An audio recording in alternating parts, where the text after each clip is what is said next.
Hello everyone, this is Hilary Zell. Welcome to the weekly VOC English program, where we bring you the latest and most significant news from Chilean this week.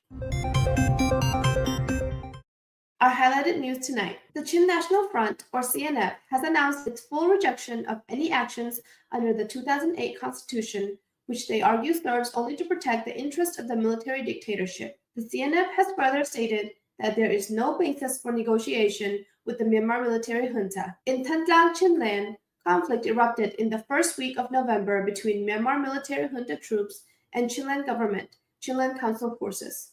Reports indicate that 10 military junta members, including a deputy lieutenant colonel and a deputy police captain, lost their lives in the fight. Meanwhile, in Pham, Chinland, a gunfire exchange occurred earlier today between the Myanmar military junta forces and the Chilean government and Chilean Council forces, leading to the destruction of 2 civilian homes. Stay with us for more updates on these developing stories. The Chin National Front, or CNF, has declared a complete rejection of all actions under the 2008 Constitution, stating that it serves only the interests of the military dictatorship. According to the CNF, there is no basis for negotiation with the military junta. This statement was made by CNF spokesperson and Second Deputy Secretary General Salai Tetni during a joint press conference on November 5th, held with representatives from the National Unity Government and UG, the Karen National Union, KNU, and the Karenni National Progressive Party, KNPP. Salai Tetni emphasized, looking at today's political crisis, I would like to highlight one aspect of our common stance. The root cause is the 2008 Constitution, which protects the interests of the military dictatorship. Since the 2021 coup, we have abolished the 2008 Constitution. It is widely known that we oppose and dismantle all actions under this Constitution that support the Myanmar military junta and extend its power. Earlier, on November 1st, after a public speech by CNF Second Vice Chairman Dr. Srikar, some major media outlets suggested that the CNF might consider a 5-point plan for negotiations with the military junta. Salai Tetni clarified this, stating, the news reports did not fully capture what our second vice chairman conveyed. Our stance remains strong and clear under our common position. We see no grounds for negotiation with the military junta on any actions under the 2008 Constitution. What was mentioned was only a political dialogue, not political negotiations. At this time, we make it clear that we cannot act independently. It is essential to distinguish between dialogue and negotiation. We firmly uphold our common stance and completely reject all actions under the military junta's 2008 Constitution. There is no room for negotiation. In Tantlang, Chinland, a battle during the first week of November between the occupying military junta troops and the Chilean Council, Chilean government forces, resulted in the deaths of 10 individuals on the military side, including a deputy lieutenant colonel and a deputy police captain. This information was shared by CNA spokesperson Salai Tetni. From November 1st to 7th, intense daily clashes continued in Tantlang between the Myanmar military junta and Chilean government forces. During this time, a deputy lieutenant colonel from Hakam, who was sent as reinforcement, was reportedly killed by a sniper from the Chilean government forces. Salai Tetni also mentioned that additional close-range battles in Tantlang led to further casualties on the military junta side, including the death of another deputy police captain. Additionally, a drone belonging to the military junta was shot down. While the Chilean government forces sustained some injuries, no fatalities were reported. The Myanmar military junta had reinforced its troops in Tantlang from Hakka in late October and regained control of Battalion 269 Hill Post. They continue to occupy key locations, including the police station and former NLD office building. Daily fighting persists in Tantlang, with the military junta frequently firing artillery from Hakka and conducting aerial bombings.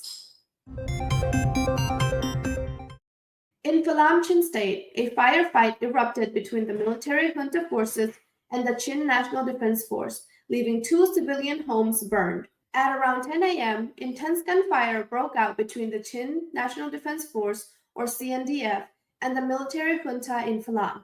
According to reports, the military junta fired multiple artillery rounds from Battalion 268 Hill Post, with the sounds of artillery reaching nearby villages. After over an hour of exchanges, 2 homes in the Patangkan neighborhood were left in flames. While the exact cause of the fire remains unclear, a local resident speculated it may have been due to military artillery fire.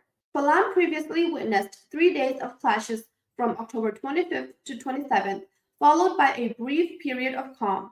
However, hostilities resumed today. During the October clashes, at least 4 civilians were injured and a school teacher lost their life due to military artillery fire. Currently, over 90% of Pham's population has evacuated to safer areas. The Chin National Defense Force, under the leadership of Chin Brotherhood, has reportedly initiated Mission Jerusalem, a military operation aimed at securing control of Pham town. In northern Chin State, near the town of Donzang, a clash occurred in the village of Mukwel, where approximately 10 members of the Zomi Revolutionary Army, ZRA, were reported killed, according to a statement released today by the CDF Donzang. The Chinland Council government forces took control of the entire Donzang township, including the town of Chikar, on May 23rd of this year. Currently, they maintain a base only in and around Donzang, but have been unable to secure Jikar. The Zomi Revolutionary Army recently re-established a base in Jikar and broadcast intentions to retake Donzang. They advanced as far as Mukwel, located around 15 miles from Donzang, as part of preparations to launch a military operation to capture the town. In response, CDF, Donzang, and CNA forces confronted the ZRA forces, resulting in the battle, which occurred on October 21st. The CDF Donzang confirmed that about 10 ZRA fighters were killed, with 1 casualty on their side. Although the ZRA is composed of ethnic Chin, they have aligned with the military junta, and they have encroached on areas governed by the Chinland Council or Chinland government and the Donzang Township Council. In response, the CDF Donzang declared their commitment to fully drive the ZRA out of Donzang Township. On November 1st, the Chin National Front, CNF, met with the US-based Chin Peace and Reconciliation Initiative, CPRI, to discuss unity among the Chin community. The CNF delegation, led by Chairman Bu Xingzong and Foreign Secretary Bu Boilianmeng, met with CPRI leaders, Chairman Reverend Dr.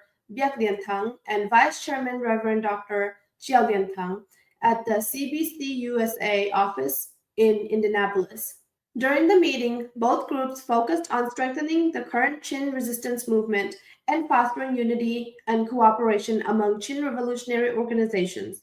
Both delegations expressed satisfaction with the discussions, believing that the outcomes could bring significant benefits for the future of Chin State.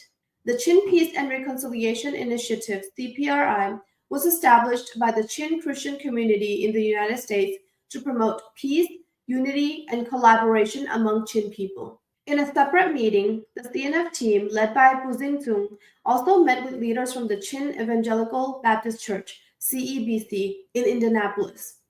Chairman Bu Xingzong expressed gratitude for CEBC's continued support, especially its donations to the CNF and the United Chin Communities Fund, UCCF, to aid the resistance.